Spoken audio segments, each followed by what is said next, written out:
Hello guys and welcome to my YouTube channel. Today I'll be showing you how do you delete a group on Snapchat. So first of all, you guys should know how to create a group, right? So if you press on this new chat and then you press multiple friends and then you press chat with group, that would actually create a new group, but I'm not gonna do that in this case. I'm just gonna go back and I'm just gonna go to this group I had created earlier on. Where is it? I'm still trying to look for it. I'm sorry. Wait. All right, here it is. So now we're in this group, and if you want to leave this group, what do we do?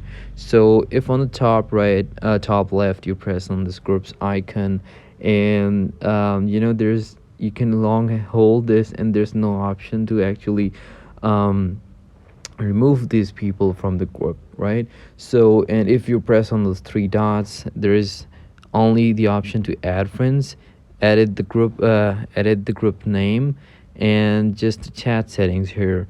So what do we do if you want to delete a group? Well, to be really honest, there is no way to delete a group. You could leave the group and it would actually remove from your feed. So it says leaving this group will also remove you from its story snaps and the charms. So basically you will be removed from this group basically, but the group shall remain intact, and in order for the group to be deleted, all the members will have to leave it individually, and that is the truth to it, and there's no other way you could leave a group. So that is how the Snapchat groups works. Unfortunately, there's no straight way to delete a group as of yet, but that is pretty much all from this video. I hope this video was helpful, and I'll see you in the next one. Thank you.